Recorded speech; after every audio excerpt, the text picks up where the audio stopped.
Salut tout le monde, c'est Mélane. Aujourd'hui je suis contente de vous retrouver pour une nouvelle vidéo qui sera d'abord un book haul. Et ça fait genre un siècle que j'ai pas tourné de vidéo. Dans un premier temps, je vais vous présenter les livres que j'ai achetés aux Aliénales, au salon des Aliénales. Je me suis fait plaisir parce que je pourrais pas aller à Montreuil cette année. Je suis dégoûtée, mais bon, c'est comme ça. Et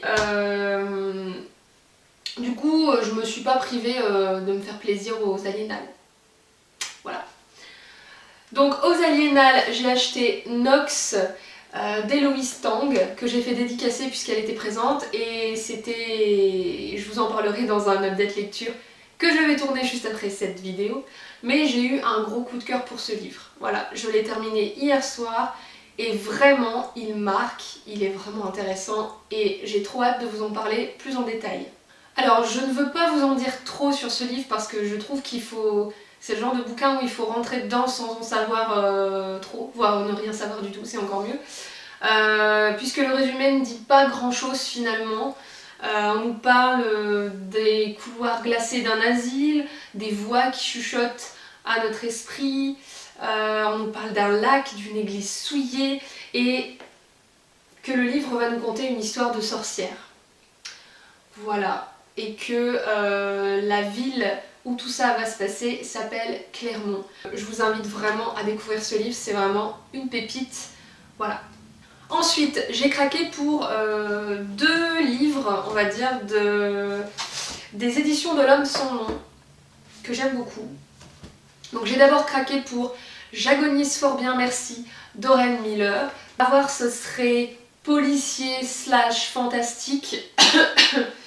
Et ça m'a l'air très très bien. Alors à voir, ça se passe en Bretagne des années 1950. Donc rien que ça me plaît. On va parler d'une ville hantée par des fées, des houles, des dames blanches et autres lavandières de nuit. On va nous décrire les aventures effrayantes et trépidantes d'un duo d'enquêteurs improbables formé par un notaire et son commis que la mort d'une cliente va plonger dans une abominable affaire. Voilà.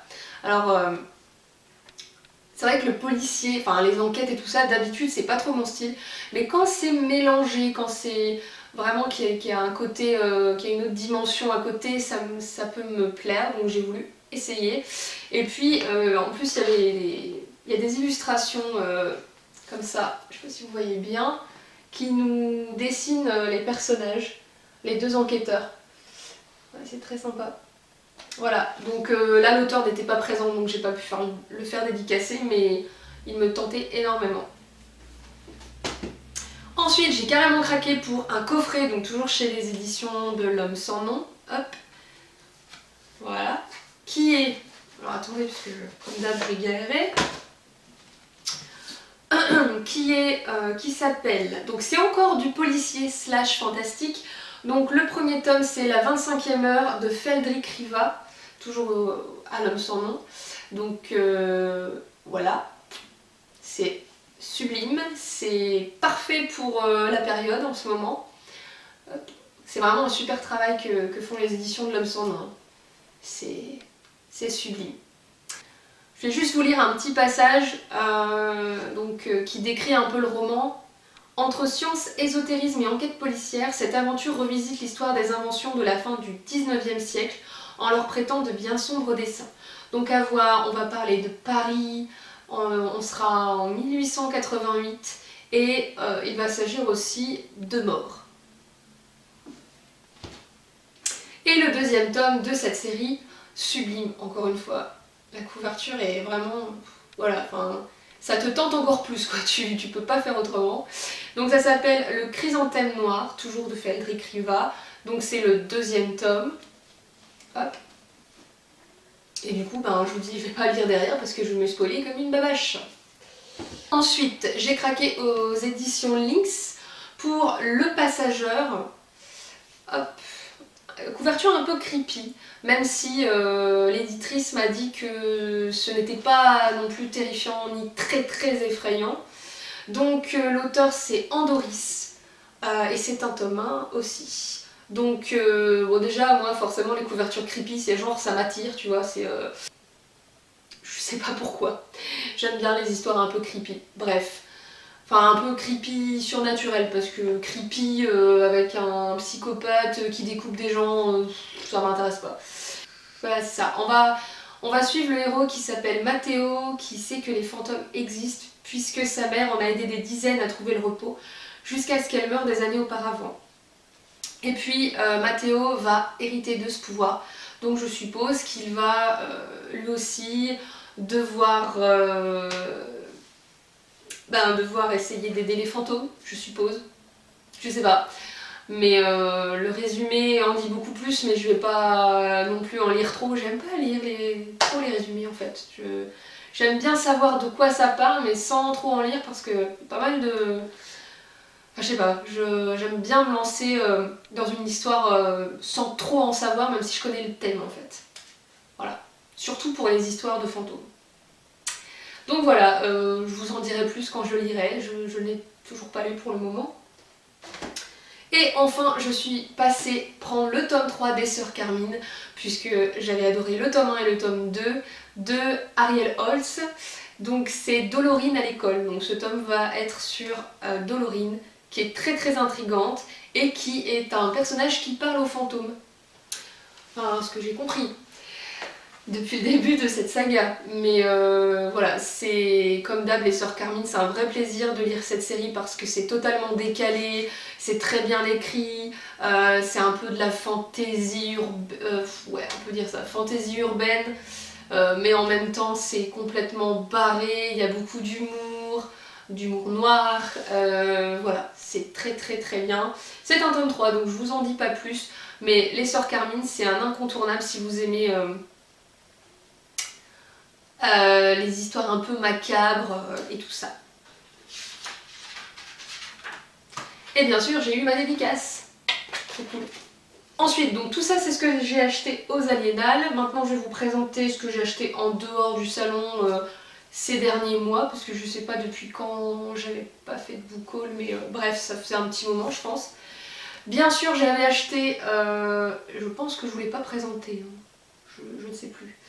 Donc j'avais acheté Le Cercle des 7 pierres de Diana Gabaldon, donc qui est le recueil de nouvelles qui était sorti, je sais plus, au mois de juin, un truc comme ça. Donc voilà, c'est Outlander, c'était logique que je l'achète, forcément. Ensuite j'avais aussi acheté Rouille de Floriane Soulas aux éditions Scrinéo. C'est un livre qui me tente beaucoup et voilà, en plus j'aime beaucoup l'auteur qui fait aussi des vidéos sur Booktube et qui est très très... enfin que j'apprécie beaucoup.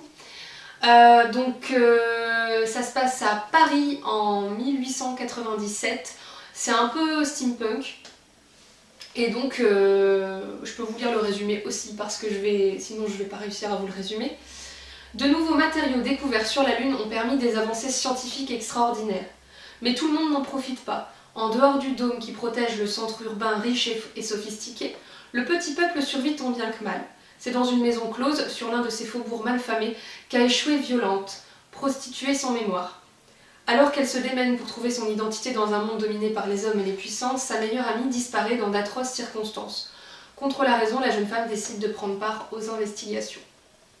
Voilà. Trop hâte de lire. Et les deux achats les plus récents que j'ai fait, donc j'ai acheté Terre de brume de Cindy Van Wilder aux éditions Rajo. C'est Cindy Van Wilder, j'adore ce qu'elle fait et là elle revient donc avec un roman plutôt fantasy qui m'a l'air vraiment prometteur. Donc bon, le résumé n'en dit pas trop, on est dans un monde envahi par la brume et on va suivre Hera qui vit dans le sanctuaire des prêtres de l'eau où elle apprend à maîtriser sa magie pour devenir guerrière. Au cours d'une mission, elle rencontre Intissar, une sorte de feu venu avertir les habitants d'un terrible danger. Mais il est déjà trop tard, une vague de brume peuplée de créatures mi-mortes, mi-vivantes frappe le sanctuaire et elle frappera encore. Voilà. J'ai trop hâte. En plus, il est pas très gros, donc c'est très motivant. Voilà.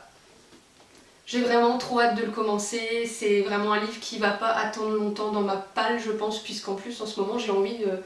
Après avoir lu pas mal de romans d'horreur, j'ai envie d'une petite pointe de fantaisie. Et enfin, un achat d'occasion que j'ai fait à la bouquinerie des Flandres, c'est Rebecca Keane le tome 1 qui s'appelle Traqué de Cassandra O'Donnell. Donc là, c'est les éditions J'ai lu. Je l'ai trouvé à 5 €, donc bon, je me suis pas fait prier. On en parle énormément sur Booktube, je n'ai jamais testé. Je n'ai même, je crois, jamais lu Cassandra O'Donnell. Donc c'est de l'urban fantasy et à voir, Rebecca Keane est une sorcière qui est condamnée à mort et qui est décidée à vivre discrètement parmi les humains, sauf que bien sûr ça va pas se passer comme ça. Voilà, je veux enfin découvrir cette saga dont tout le monde parle.